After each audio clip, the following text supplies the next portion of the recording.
안녕하세요. 백두산 금융연구소의 백두산입니다. 8월 9일 월요일 아침 9시 36분입니다. 자, 금요일날 고용지표가 발표가 되었습니다. 이 고용지표는 제가 중요하다라고 말씀을 지난주에 계속 드리긴 드렸었는데요. 제가 임의로 중요한 겁니다라고 그냥 제 상상 속에서 이야기한 게 아니고 지난주에 연준 클라리다 부의장인가가 나와가지고 그런 얘기를 했단 말이에요. 금요일 밤에 발표되는 저 고용지표가 80만이라는 숫자 이상으로 나올 때, 80만 이상으로 나올 때는 경제가 굉장히 빨리 회복되고 있는 것으로 봐서 테이퍼링을 빨리 할 가능성이 높아진다라고 그런 발언을 했거든요. 그 사람이 그 발언을 했기 때문에 이제 금요일 날 밤에 있는 고용지표가 중요하다라고 제가 이야기를 드렸던 겁니다. 근데 아무튼 그 고용지표가 정말 좋게 나왔어요. 80만만 돼도 좋게 나온다라고 이야기를 할 수 있는데 80만이 아니고 무려 90만이 넘게 나왔거든요. 사실 좀 의아하긴 합니다. 이 금요일 밤에 지표가 발표되기 전에 화요일인가 수요일인가에 나왔던 고용지표는 40만인가 밖에 안 나와가지고 경제가 굉장히 느리게 회복되고 있다는 신호를 줬는데 이번 금요일엔 하여튼 90만이 나왔으니까 하여튼 좀 의아한 면이 없진 않은데요. 일단은 지표가 굉장히 좋게 나왔습니다. 지표가 굉장히 좋게 나왔는데 일단 시장 반응은 엇갈렸죠. S&P는 약간 상승하고 나스닥은 약간 하락하고, 약간이라고 표현하기 애매한가요? 0.4%는요. 하여튼 혼조한 모습을 보였습니다. 이게 이상한 반응 아니냐라고 생각하실 수 있는데 저는 일단은 이 고용지표 호조라는 재료 속에서 정상적인 반응을 보여준 것 같다라는 생각이 듭니다. 일단은 고용지표 호조라는 이 고용지표가 잘 나왔다는 이야기로 인해서 일단은 그 주식시장을 보기 전에 채권하고 환율 시장이 어떻게 움직였나 좀 먼저 생각을 해봐야 될 것 같은데, 일단 고용지표가 좋다라고 했으니까 뭐예요? 테이퍼링, 그죠? 긴축이 빨라질 수 있다라는 겁니다. 긴축이 빨라질 수 있다라고 한다면은 그러니까 테이퍼링이 뭐예요? 채권 매입을 그만하는 거잖아요. 그러니까 채권 매입을 그만하면 어떻게 되겠어요? 국채 금리가 오르겠죠. 네. 그렇게 돼서 일단은 반응은 그랬습니다. 이 직접 그림 보면서 이야기를 좀 드리면 될 것 같은데, 일단 긴축이 가까워졌다. 그죠? 경제가 좋아졌으니까 긴축이 빨라질 수 있어. 테이퍼링이 빨라질 수 있어. 거기에 대한 반응. 10년물 국채 금리가 올라간다. 그죠? 정상적인 반응이 나왔어요. 그래서 그 지난주부터 하여튼 계속 말씀을 드렸는데요.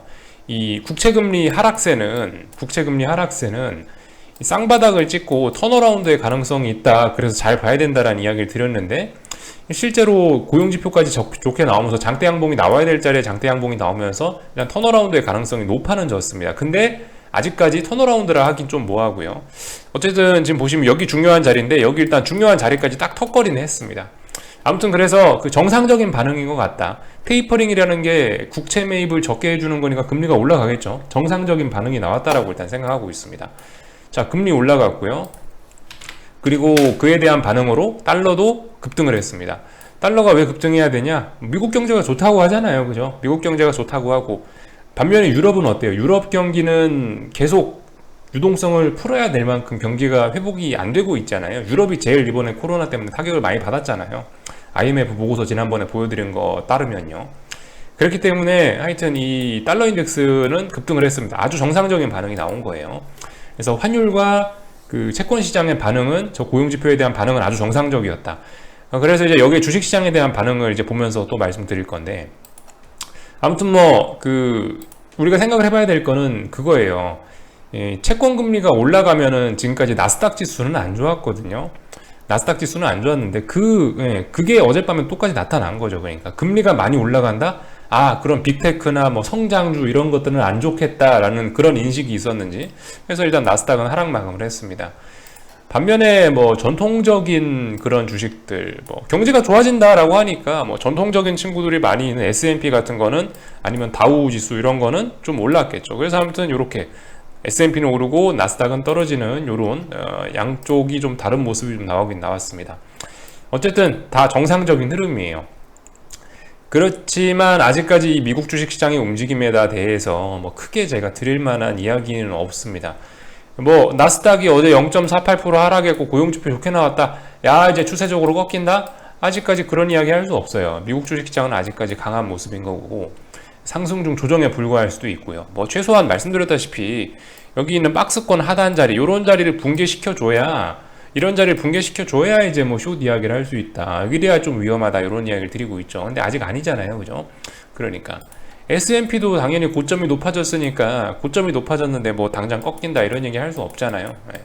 그렇기 때문에 일단은 뭐, 아직까지 미국 시장 어제 반응은, 제가 뭐 딱히 뭐 드릴 말씀이 없고, 하여튼 요즘에 뭐 미국이 됐든 뭐 한국이 됐든 전반적으로 어떤 경제 지표라든가 아니면은 뭐 FOMC 회의라든가 이런 중요한 이벤트들이 나오고 나면은 그날 반응이 진실하게 잘 나오는 경우는 좀 없는 것 같더라고요. 요즘 좀 시차를 두고 반영이 되는 게, 이 이벤트 결과가 하루나 이틀 정도 시차를 두고 반영되는 게 요즘 좀 트렌드인 것 같아요. 그래서 하여튼 일단 어젯밤 이 지표가 발표되자마자의 반응은, 일단은 요거는 좀 우리가 색안경을 끼고 일단 믿지 말고 조금 더 시간을 좀 주고 기다려보자. 아마 뭐 오늘 밤이나 뭐 내일이나까지 움직이는 그 미국 시장의 움직임이, 그게 아마 진짜일 거다. 요런 이야기를 좀 드릴 수가 있을 것 같습니다.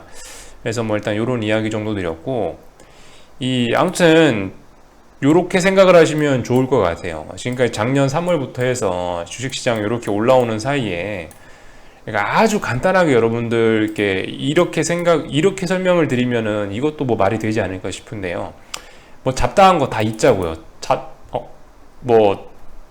그럼 코로나가 어쩌고 저쩌고, 뭐 테이퍼링이 어쩌고 저쩌고 이런 거 싹 다 잊어버리고, 아주 단순하게 생각을 해보자면은, 작년 3월부터 해서 요까지 올라온 거는 어떤 경제가 안 좋은 거를 재료로 해서 올라온 겁니다. 여기까지는 제가 봤을 때는 경제가 안 좋아야 오히려 주식시장이 더 상승할 수 있었다라고 봐요. 왜냐? 부양책이 있었기 때문에.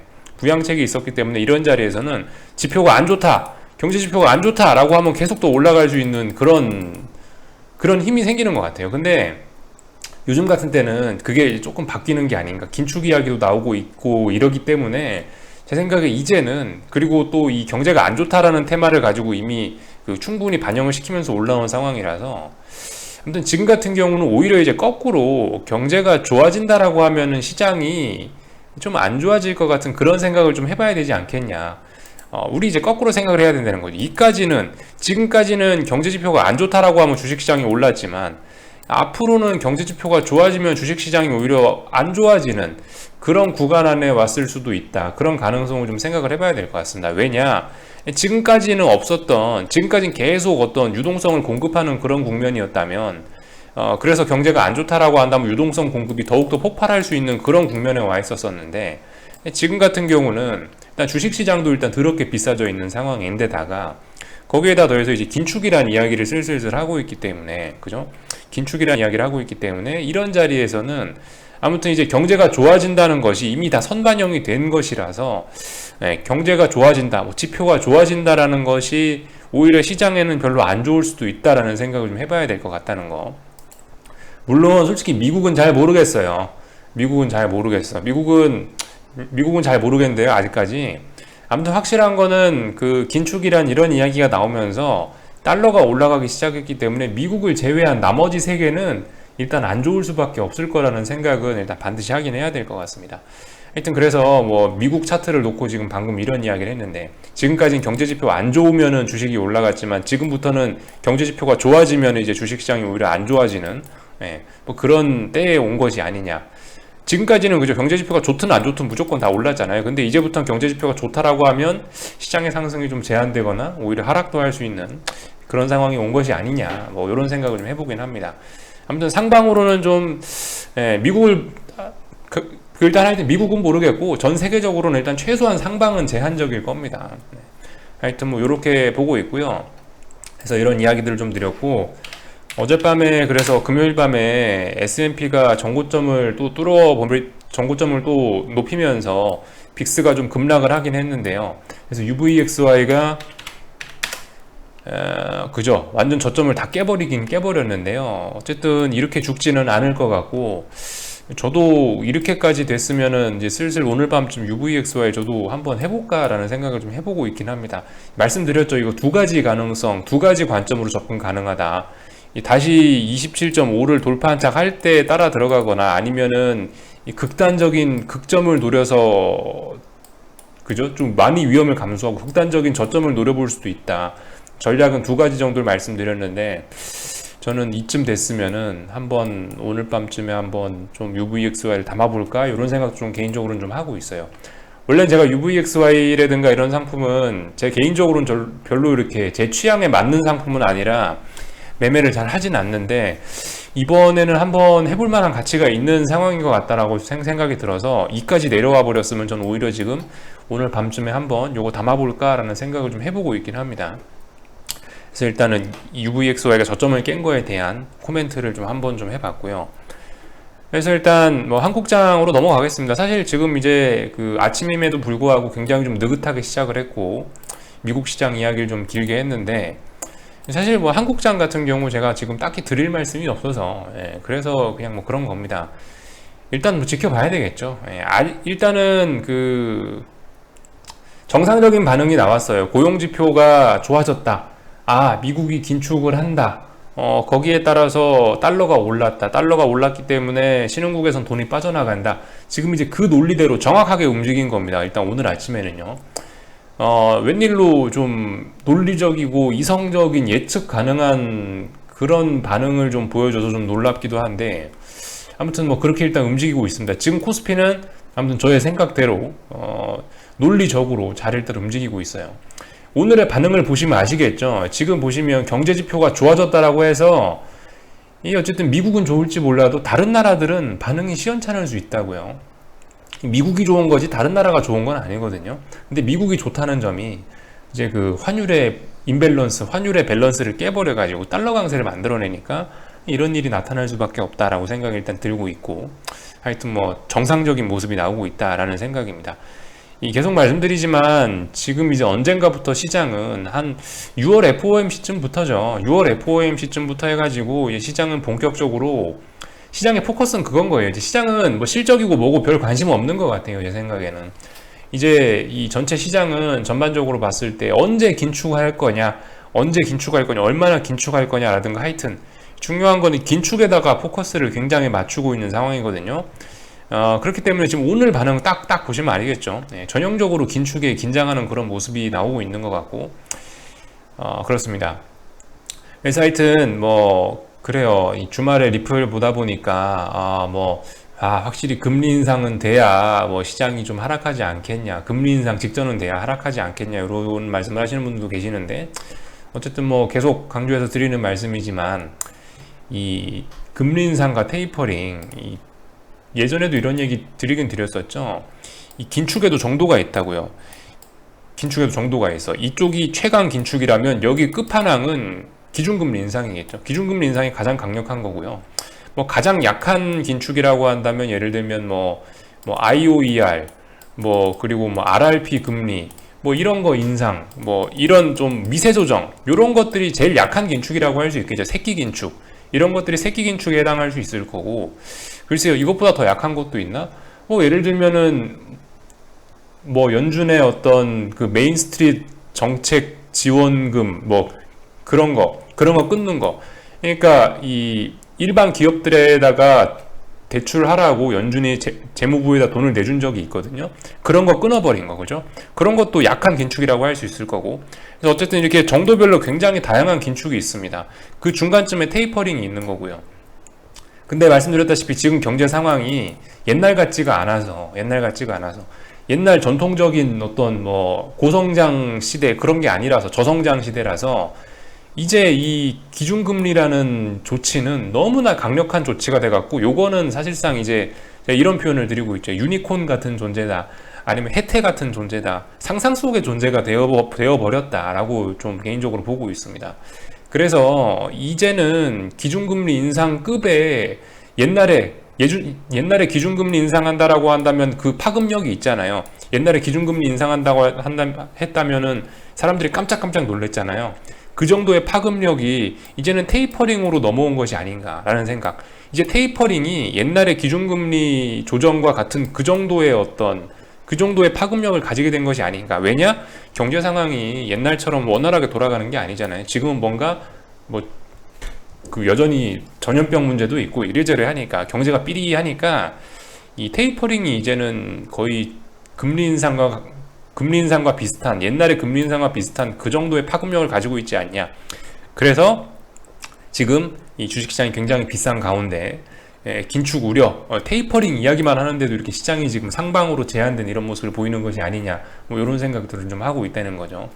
그래서 아무튼 그 옛날에는 뭐 기준금리 인상한다라고 한다면 뭐 그 전부터 시장이 긴축 우려를 반영하면서 막 빠지고 그랬었는데, 예전과 같은 이런 반응이 아니고 지금은 이제 테이퍼링만 한다라고 하는데도 시장이 옛날과 같은 이런 반응을 보일 수 있지 않겠냐, 긴축 우려가 좀 빨리 나타날 수 있지 않겠냐라는 생각으로 좀 접근을 하고 있는 거예요. 뭐 물론 환율 쪽은 제 생각에 그래요. 환율 쪽은 확실히 그 어떤 긴축 우려라든가 이런 게 좀 반영된 측면이 있는 것 같아요. 솔직히 반영이 안 됐다라고는 말 못할 것 같아요. 6월달 FOMC 나오고 나서 갭으로 빵 날아갔거든요. 환율 시장은 확실히 어떤 긴축에 대한 쇼크나 이런 거를 어느 정도는 좀 반영을 했다라고 봅니다. 이게 반영이 안 된 게 아니잖아요. 이게 심각하게 움직인 거잖아요. 환율이 1120원에서 1160원 근처까지 올라갔는데 40원 올라갔는데 굉장히 많이 오른 거란 말이죠. 아무튼 환율 시장은 그렇게 긴축에 대한 거를 반영을 어느 정도 했다라고 봅니다. 그렇지만 이게 다 반영된 거냐? 그건 모르겠어요. 아직도 반영할 게 전 개인적으로는 좀 남았다라고 봅니다. 그래서 아무튼 지금은 원달러 환율은 좀 조정 중이고, 그 와중에 주식시장은 조금 좀 그 틈을 삐짓고 상승을 하고 있는, 조금 올라오고 있는 중에 지금 또다시 하락하고 있는데요. 말이 좀 헷갈리게 하죠. 하여튼 아무튼 제가 드리고자 하는 이야기는 환율 쪽은 그래도 좀 긴축에 대한 반영이 좀 된 것 같은데, 아시다시피 주식시장은 전혀 이 긴축에 대한 반영이 됐다라고 하기는 좀 어려울 것 같아요. 뭐 지금 뭐 이렇게 이야기를 하실 수 있을지도 몰라요. 올해 1월 달부터 해서 지금까지 거의 뭐 7개월, 8개월 박스권이잖아. 박스권 했으니까 이게 기간 조정이고 이게 긴축에 대한 우려를 반영한 거야 라고 하실 수도 있긴 있는데요. 솔직히 본격적으로 테이퍼링이라든가 이런 이야기가 나온 게 요때쯤부터거든요. 6월 달쯤부터거든요. 사실 이전에 요만큼, 한 6월 달까지 요만큼 구간은 박스권이긴 했지만, 제 생각엔 이거는 그냥 1월 달 폭등에 대한 그냥 단순히 기간 조정, 뭐 기술적인 뭐 조정, 요런 거에 불과한 구간이라고 보고, 여기는 긴축에 대한 공포나 이런 게 전혀 반영되지 않았다라고 개인적으로 보고 있습니다. 6월 달 이후부터는 본격적으로, 그러니까 이 구간부터는 그래도 긴축에 대한 공포가 좀 나타나기 시작했죠. 긴축에 대한 공포라고 해서 움직이는 게 이만큼이란 말이죠. 이거를 우리가 긴축 우려가 시장에 반영됐다라고 할 수 있나? 저는 그렇지 않다라고 본다는 거죠. 그리고 또 코스피뿐만이 아니고 뭐 일본이고 중국이고 뭐 여러 나라들을 다 살펴보시면은 아직까지 제대로 된 긴축 우려를 반영한 나라는 한 군데도 없어 보인다라는 거. 일본 증시, 이것도 제 생각에 비슷한 것 같아요. 지난 1, 2월까지 랠리를 했었던 거에 대한 피로감으로 이만큼 조정이 나온 거고, 그 뒤로 이제 이게 그 일본 증시입니다. 본격적으로 긴축 이야기가 나온 게 한 이 정도쯤부터거든요. 이 정도쯤부터니까 여기서부터 지금 요만큼 조정 나오고 있는데, 이게 긴축에 대한 우려 반영이냐? 저는 그거 아닌 것 같다라는 생각이 일단 들고 있고, 뭐 중국도 그래요. 뭐 물론 중국 같은 경우는 뭐 최근에 좀 급락을 하긴 했지만, 요거는 중국 공산당 그 정책 불확실성 때문에 나타난 거니까 긴축하고는 관련이 없다고 보고 있고요. 하여튼 그래요. 중국 같은 경우도 뭐 그냥 딱히 긴축의 우려를 반영한 게 아니죠. 지금까지 뭐 계속 잘 오르기만 했고, 전혀 뭐 어떤 차트상에 뭐 어떤 흠집이 보이지가 않습니다. 이런 모습들. 유럽 시장 같은 경우도 그렇죠. 대표적으로 독일 하나만 볼게요. 이게 긴축에 대한 공포가 반영이 된 거냐? 한 개도 반영된 것 같지는 않거든요. 흠집도 안 나 있죠. 이거는 뭐 그냥 뭐 가벼운 기간 조정 혹은 약한 상승 추세 지속, 이 정도로 볼 수 있는 거지, 전혀 어떤 조정의 의미는 안 보인다. 전 세계적으로 하여튼 긴축에 대한 우려는 하나도 반영이 되어 있지 않고 대부분 다 일단 비싸다라는 점을 좀 우리 생각을 해봐야 될 것 같다. 뭐 이런 이야기들을 좀 드렸고요. 무슨 얘기하다 여기까지 넘어갔나? 하여튼 그래요. 지금까지 그래서 우리가 그 생각을 해보면요, 긴축에 대한 이야기 뭐 나오잖아요. 긴축에 대한 이야기 나오고 테이퍼링 이야기가 나오면 이런 식으로 좀 눈에 띄게 이런 게 조정입니다. 이런 게 조정이고 이런 게 하락이지. 또 그리고 여기 코스피도 조금만 더 뒤로 가보면, 예를 들면 이런 구간, 이런 구간 여기서부터 이렇게 빠졌잖아요. 이게 긴축 때문에 빠진 거라고요. 이게 긴축 우려 때문에 빠진 거거든요. 어마어마한 툼에 나왔었어요. 제가 이때 돈 많이 벌었기 때문에 정확하게 기억하고 있습니다. 이때 어마어마하게 조정이 나왔었거든요. 조정이 아니죠. 어마어마한 진짜 폭락이 나왔었어요. 진짜 이때 분위기 엄청 심각했어요. 야, 코스피가 지난 몇 년간 지켰던 박스권을 이제 깨는구나. 아이고, 긴축이 이렇게 무섭구나. 그 정도 분위기로 빠졌다고요. 이런 게 이제 긴축에 대한 쇼크지. 야, 지금 이렇게 움직이는 거 이게 긴축에 대한 쇼크다. 저는 일단 그런 생각은 저는 일단 거기엔 좀 동의를 할 수 없다라고 생각을 합니다. 하여튼 그래서 뭐 이런저런 이야기들을 좀 드렸고, 뭐 아무튼 그래요. 코스피 코스닥 한국 주식시장 제가 딱히 뭐 지금 드릴 만한 말씀은 없습니다. 그냥 일단 지켜보자. 지켜보자 이런 이야기밖에 못 드리겠고, 워낙 좁은 박스권 안에 와 있죠. 워낙 좁은 박스권 안에 와 있고, 또 그리고 코스닥 시장도 지금 보시면 어떤 중요한 자리 부근에서 지들끼리 힘싸움 하고 있는 그런 중요한 구간 안에 와 있기 때문에 제가 뭐 이렇다 저렇다 뭐 오늘 어떻게 될 거다 뭐 말씀을 못 드리겠습니다. 하여튼 뭐 지금 제가 드릴 수 있는 이야기는 시장은 긴축 우려에 대한 정상적인 반응을 보이고 있는 중이다 라는 거, 이 정도 이야기를 드리면 될 것 같고, 코스닥 시장 계속 이런 자리 한번 숏 아직도 못 잡으신 분들이 계시다면 한번 해보세요. 아직까지 계속 유리한, 계속 해볼 만한, 계속 들이대볼 만한 그런 가격대입니다. 숏을요. 그리고 코스피는 뭐 그렇습니다. 코스피는 이번 주 지금 430, 또다시 430 테스트 하겠네요. 좁은 박스권 안에서 또다시 430 터치하고 있는 모습이고, 아마 뭐 또다시 이 안에서 또 테스트 하겠죠. 그죠? 이런 모습들 뭐 나올 것 같고요. 옵션 쪽에서 보면은 말씀드렸다시피 8월 4일날 너무 요란한 상승이라고 말씀드렸죠. 너무 비쌌던 콜옵션을 철저히 밟아 죽이는 과정이 진행 중이고, 다만 이제 직전 저점 부근, 굉장히 중요한 저점 부근까지 내려왔기 때문에 일단은 버벅하고 있는 모습이다. 콜옵션이 한 번은 꿈틀할 수 있는 그런 자리이긴 합니다. 그 정도 모습이고요. 풋옵션들은 뭐 정상적으로 저점에 대한 지지력 보이고 튀어 올라야 될 자리에서 정확하게 튀어 오르고 있습니다. 제 개인적인 생각은 그래요. 오늘 너무 시장이 급락하면 별로 좋지는 않을 것 같아요. 무슨 이야기냐? 이 콜옵션하고 똑같은 이야기입니다. 자, 보시면 콜옵션들도 여기 8월 2일, 8월 3일 날 어느 정도 저점에 대한 지지력을 보이고 튀어 올랐죠. 가야 될 자리에서 갔는데 그냥 간 게 아니죠. 엄청 요란하게 튀어 올랐죠. 엄청 요란하게 튀어 오르니까 죽었죠.